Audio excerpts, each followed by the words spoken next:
देखिए, लाइसेंस और आरसी को लेकर तमाम सवाल जो हैं वो जनता के रहते हैं और कभी कभार दिक्कतें भी जो हैं वो उन्हें आती है। पर जब से ये सारा सिस्टम ऑनलाइन हुआ है तब से थोड़ी बहुत ही सही पर राहत जो है वो जनता को जो है वो जरूर मिली है। पर अभी भी कई लोग जो हैं वो परेशान हैं, जिनका ये कहना है कि काफी समय हो गया हमें अप्लाई किए, पर अभी तक जो है हम तक या तो हमारी आरसी या फिर हमारा लाइसेंस जो है वो नहीं पहुंचा।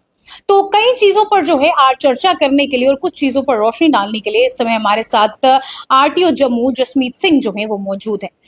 सर, बहुत बहुत शुक्रिया आपके समय के लिए। अभी हम देख रहे थे कितने लोग आपसे मिलने आ रहे हैं, अपनी प्रॉब्लम्स लेके आ रहे हैं। कहीं ना कहीं एक बहुत ही प्यारी छवि जो है वो आपकी आज हमें भी देखने को मिली। सर, मेरा पहला सवाल आपसे एक रहेगा कि जो ऑनलाइन सिस्टम रह रहा है इसका लाइसेंस का, कई लोगों को इसमें भी प्रॉब्लम आ रही है। आखिरकार वो प्रॉब्लम किस वे से आ रही है?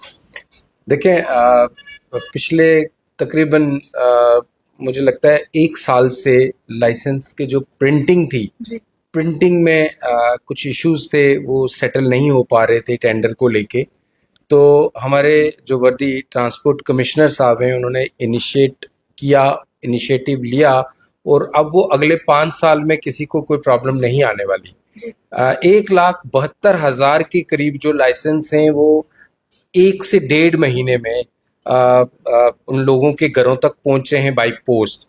हमारे ऑनरेबल मिनिस्टर साहब ने इसका इनॉग्रेट किया था जिस दिन इसकी प्रिंटिंग हुई थी, आप लोगों ने कवर किया था। तो अगले 5 साल तो कोई दिक्कत नहीं आने वाली। आरसीज का भी ये है कि आने वाले दिनों में 1 जुलाई से आपको जो वो आरसी है वो पे उसी तरह के कार्ड पे मिलेगी, जो जैसे लाइसेंस का कार्ड रहता है उसी तरह के कार्ड पे एक तारीख से। और वो पेपर नहीं होगा, वो भी कार्ड की शक्ल में मिलने जा रही है। यही डिसीजन जो है हमारे वर्दी ट्रांसपोर्ट कमिश्नर साहब ने हमें कन्वे किया है। और इतना मैं जरूर कहूं कि कुछ 30,000 के करीब वो लोग हैं जिनके 2022 से लेके 24 के बीच में ट्रायल्स हुए थे या रिन्यूअल हुए थे, उनके जो लाइसेंस हैं वो अभी प्रिंटिंग नहीं उनकी हो पाई किसी कारण।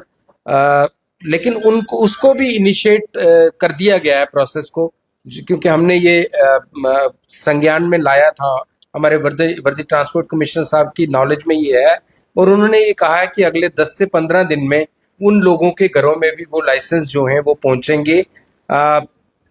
अभी रियल टाइम पे हम चल रहे हैं। आज जितना भी ट्रायल्स जो होती हैं सेम डे उनके रिजल्ट जो हैं वो अपलोड होके और उनके अप्रूवल के बाद उनके लाइसेंस जो हैं वो प्रिंटिंग के लिए जा रहे हैं और हफ्ते के अंदर अंदर उनके घर में वो लाइसेंस जो हैं वो डिलीवर हो रहे हैं। आरसी का भी इसी तरह का ही है, सेम डे। रिन्यूअल के लिए जो लोग आते हैं वो भी सेम प्रोसेस है। वैसे तो 1 महीने का टाइम हमारे पास रहता है, लेकिन हम वेट नहीं कर रहे। मैं डेली बेस पे अपने पोर्टल को खाली करता हूँ। मेरे पास जितने भी प्रोसेस होके जितने भी लाइसेंस रिन्यूअल या किसी भी तरह का या ट्रांसफर का या कोई भी आता है तो सेम डे यहाँ से हम लोग क्लियर करते हैं और हम उसको पूरा मॉनिटर भी कर रहे हैं। इन केस मैंने अभी पहले भी बोला कि कुछ लाइसेंस लोगों के घरों में डिलीवर नहीं हो पाते, उसका कारण ये है कि ये आधार बेस है। लोगों के अगर आधार पे एड्रेस गलत है तो वो भी एक कारण रहता है कि वो लाइसेंस उनके एड्रेस प्रॉपर पे ना जाके वो वापस आता है। तो उसके लिए भी ट्रांसपोर्ट कमिश्नर ऑफिस में एक सेल बना है जो कि वहां पे नोट करते हैं कि कौन सा लाइसेंस पोस्ट ऑफिस से वापस आया। और लोग अगर वहां से ले लेते हैं तो ठीक है, नहीं तो प्रेस में भी उसका एक लिखा जाता है कि ये हम लोग मीडिया में भी दे देते हैं थ्रू इंफॉर्मेशन डिपार्टमेंट की इन लोगों का एड्रेस गलत होने के कारण ये या वो घर पे नहीं मिले तो उनका ये लाइसेंस जो है ये वापस आ गया। तो मुझे लगता है कि जो ये बैकलॉग है, जो बीच का जो 22 और 24 के बीच का जो मसला है, ये आने वाले 10-15 दिन में ये भी रिजॉल्व होगा और आपको ये जो लोग आपके कमेंट लिखते हैं ये इनको मौका नहीं मिलेगा। सर, मेरा एक और सवाल रहेगा। देखिए, बीते कुछ दिनों जो बाइकर्स हैं वो ज्यादा चर्चाओं में नजर आ रहे हैं, जितने भी स्टंटबाज हैं, मोटो व्लॉगर्स हैं, उन सबको लगातार जो है नकेल तो पुलिस उन पर कस रही है।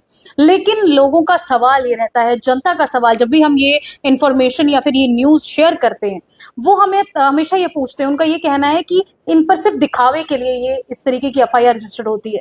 जब इनकी फाइल्स आगे जाती है तो आरटीओ में ना इनके ऊपर कोई किसी तरीके का मुकदमा होता है, ना इनके लाइसेंस कैंसिल किए जाते हैं। इन चीज़ों पे ज़रा आप रोशनी डालेंगे कि इन जैसे मोटो व्लॉगर्स पर या फिर इन जैसे लोगों पर किस तरीके की कार्रवाई होती है?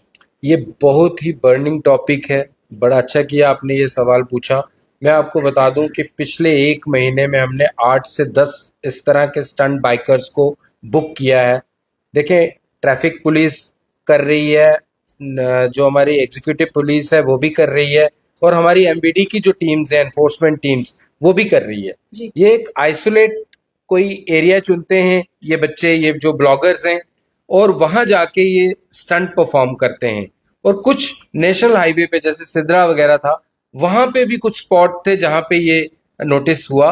तो हमने स्पेशल ड्राइव चलाई और इन बच्चों को, ये जो मैं बच्चे ही कहूंगा क्योंकि अगर समझदार हो तो इस तरह की हरकत वो नहीं करेंगे।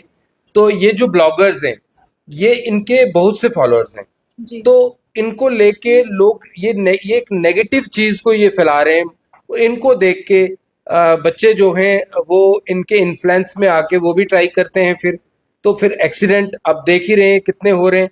तो मेरी पेरेंट्स से ये अपील रहेगी कि प्लीज चेक रखें अपने बच्चों पे। जो हमने करना है वो तो हम कर रहे हैं। देखें, पुलिस अगर हमें कन्वे करती है कि उन्होंने इसको पकड़ा या एफआईआर हुआ या उन्होंने सीज किया गाड़ी, जैसे ही हमें रिपोर्ट होता है हम यहाँ पे उनका लाइसेंस को सस्पेंड करते हैं और उसको ब्लैकलिस्ट करते हैं उसकी गाड़ी को।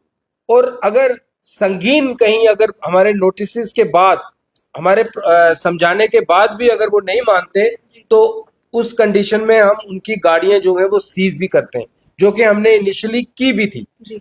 तो फिर उनको कोर्ट से जाके उसको छुड़ाना पड़ता है। तो मैं ये आपको बताऊं कि एमवीडी डिपार्टमेंट का फाइन छोटा नहीं है। हम लोग 10,000, 20,000, 50,000 तक के फाइन करते हैं। बट अगर वाइडर एस्पेक्ट में आप देखोगे तो ये फाइन या उनको फर्क नहीं पड़ेगा, क्योंकि उनके इतने फॉलोअर्स हैं, पता नहीं कितना उनको इजी मनी वो आ रही है उससे।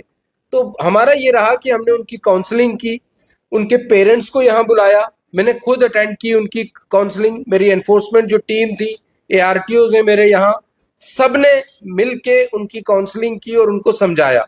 उसके बाद भी कोई अगर 1-2 नहीं माने तो हमने उनके लाइसेंस जो थे वो सस्पेंड किए, उनकी गाड़ी को ब्लैकलिस्ट किया और सीजर भी हमने डाला उनकी बाइक्स का।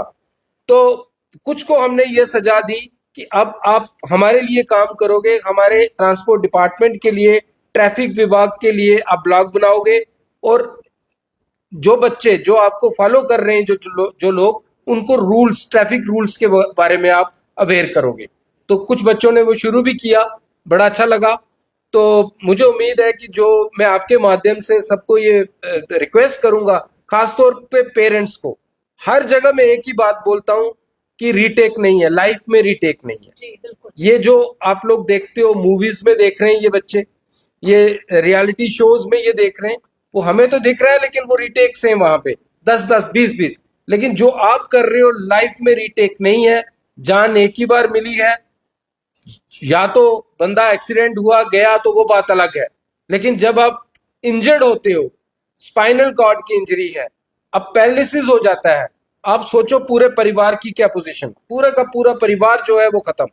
और मैं बार बार यही कहता हूं कि पेरेंट्स को कि प्लीज बच्चों पे चेक रखें, नशे की तरफ ना जाएं, क्योंकि हम लोग, जब हमारी एनफोर्समेंट टीम जब बच्चों को रोकती है ये बगैर हेलमेट के कहीं पे भी, तो मैक्सिमम यही मेरे नोटिस में आता है कि वो किसी न किसी नशे के इन्फ्लुएंस में था वो बच्चा।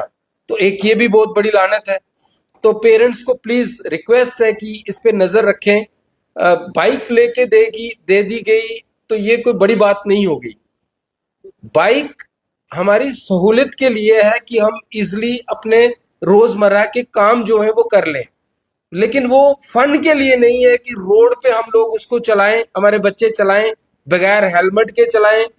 और अभी हमारे वर्दी डिप्टी कमिश्नर साहब ने एक इनिशिएटिव लिया और बड़े कड़े संदेश दिए। उसमें सभी विभाग के लोग थे कि और उन उन उनमें पेट्रोल पंप के जो मालिक थे उनको बुलाया गया, जो पेट्रोल की जो कंपनियां हैं उनके जो एमडीज थे उनको बुलाया गया और मैसेज क्लियर दिया गया कि कोई किसी भी आदमी को पेट्रोल या डीजल रिफिल नहीं किया जाएगा बाइक में जो बगैर हेलमेट के होगा।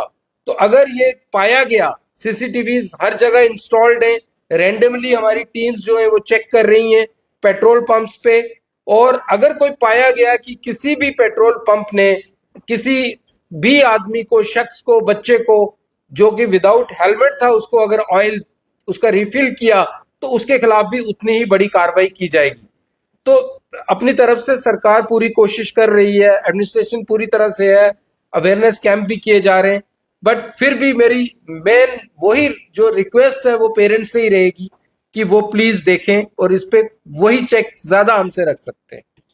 सर, ये बहुत बड़ी इन्फॉर्मेशन थी जो इस समय आपने हम तक पहुंचाई और तमाम जनता भी कहीं ना कहीं सराहना करेगी इस चीज़ की। मेरा एक आखिरी सवाल रहेगा सर, क्योंकि ये काफ़ी बड़ा सवाल भी है और इन्फॉर्मेटिव भी है। देखिए सर, कई बार सड़क हादसों में कईयों की जानें चली जाती हैं, कुछ सीरियसली इंजर्ड हो जाते हैं और कई तो ऐसे गरीब परिवार के होते हैं वो शायद अपना इलाज भी ना करवा पाए। तो उन्हें जो मुआवजा दिया जाता है वो आखिरकार कितना दिया जाता है, उन्हें कहाँ पर अप्लाई करना होता है, और वो परिवार जिन्हें सच में इस चीज़ की ज़रूरत है वो किस तरीके से इस मुआवजे को क्लेम कर सकते हैं? देखें, 2022 मार्च में एक ऑर्डर हुआ था और उस ऑर्डर के तहत कोई भी एक्सीडेंट का जो विक्टिम है, अगर तो एक्सीडेंट में किसी की डेथ हुई है तो जो उसका लीगल हायर है वो 1 लाख रुपया उसको आरटीओ ऑफिस से 1 लाख रुपया जो है वो मिलता है। और अगर इंजर्ड हुआ है वो तो 3 कैटेगरी उसकी बनी है। माइनर इंजरी में 10,000 रुपया, अगर मीडियम लेवल की इंजरी है तो 50,000 रुपया, और अगर सीरियस नेचर की इंजरी है तो 75,000 रुपया उसको जो भी एक्सीडेंट का विक्टिम है उसको मिलता है। तो सिंपल प्रोसीजर है। 2022 मार्च के बाद जिसका भी एक्सीडेंट हुआ है डेथ की कंडीशन में, उसके लीगल हायर को यहाँ अप्लाई करना है। जो डॉक्यूमेंट चाहिए, एक सिंपल एप्लीकेशन, लीगल हायर की कॉपी, डेथ सर्टिफिकेट की कॉपी, एफआईआर की कॉपी, डोमिसाइल की कॉपी और बैंक पासबुक की जिसपे आईएफसी कोड भी हो उसकी एक कॉपी। ये सिंपल प्रोसीजर है। आरटीओ ऑफिस में आपने यहाँ पे वो फॉर्म सबमिट करना है। आप बाई पोस्ट भी भेज सकते हैं, बाई पोस्ट भी भेज सकते हैं। यहाँ पे आपने सबमिट करना है और 3 से 4 दिन में हम इसको पूरा प्रोसेस करके ऑनलाइन जो है वो उनके घर में, उनके अकाउंट में पैसा जो है वो ट्रांसफर करते हैं। ये स्कीम पूरी जम्मू कश्मीर यूनिट, पूरी यूटी में है। जैसे यहाँ पे आरटीओ कार्यालय है, इसी तरह सांबा, आपका रामबन, उधमपुर, डोडा, पूरे जम्मू कश्मीर के जितने भी यूटी के एआरटीओ और आरटीओ कार्यालय हैं वहाँ पे ये एप्लीकेशन फॉर्म जो है आप दे सकते हैं और 3 से 4 दिन में ये डिसाइड करके आपके अकाउंट में जो है ये पैसा ट्रांसफर होगा। इसमें एक कमेटी है जिसमें आरटीओ लेवल पे या एआरटीओ लेवल पे ये इनिशिएट होगा।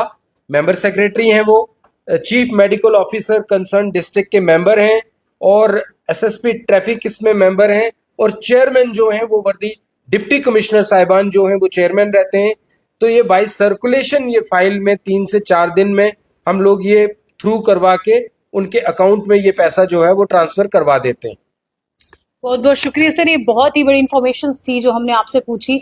देखिए, जसमीत सिंह जी की अगर मैं बात करूं तो काफ़ी चर्चित रहे हैं ये, और काफ़ी बार आम जनता तक जो है इन्होंने बहुत सी इन्फॉर्मेशन पहुंचाने की कोशिश की है और अपने काम में जो है ये सक्सेसफुल भी रहे हैं। सर, जाते जाते क्या मैसेज देना चाहेंगे? मैं यही कहूँगा कि अब अमरनाथ जी की यात्रा भी आ रही है। हमने एक ऑर्डर आज ही किया है, एनफोर्समेंट टीम्स हमने बनाई हैं। मैं रिक्शे वालों से, मिनी बस सर्विसेज जो जितनी भी यहाँ पे चल रही हैं उनसे मेरी गुजारिश है कि जो हमारे आने वाले दिनों में मेहमान आ रहे हैं उनको ओवर चार्जिंग मत करिएगा, उनको अच्छे से, क्योंकि मेहमान जो है वो भगवान का रूप होता है। तो किसी तरह का भी उनको ये ना लगे कि कोई ब्लैक मार्केटिंग हम लोग कर रहे हैं। हमारे जो मेहमान हमारे यहाँ आ रहे हैं हमारी यूटी में, तो उनको कोई तकलीफ ना हो, मेहमान की तरह उसको ट्रीट करें। जो आपका जेन्युइन बनता है, जो फेयर है, हम डिस्प्ले कर रहे हैं, बैनर्स लगा रहे हैं हम, जगह जगह पे रेलवे स्टेशन, एयरपोर्ट, वहाँ भगवती नगर भी और बाकी जगह पे भी हम रेट लिस्ट जो है वो डिस्प्ले कर देंगे। ऑटो के क्या फेयर हैं, बस के क्या हैं, वो सारा हम करेंगे। तो मेरी गुजारिश इनसे ये है कि आप लोग, हमारे इतने मेहमान अगर आ रहे हैं तो उनको अच्छे से ट्रीट करिएगा और किसी को भी ओवर चार्जिंग मत करिएगा। बहुत बहुत शुक्रिया सर। तो कुछ ही दिनों में ये रेट लिस्ट जो है वो जगह जगहों पर लग जाएंगी और हमारे जितने भी श्रद्धालु जम्मू आएंगे उन्हें भी जो है एक बेनिफिट जो है वो मिलेगा। तो जनता इस वीडियो को लेकर क्या राय रखती है जरूर कमेंट सेक्शन पे बताएं। देखते रहे जम्मू न्यूज मिशन। जय हिंद, जय भारत।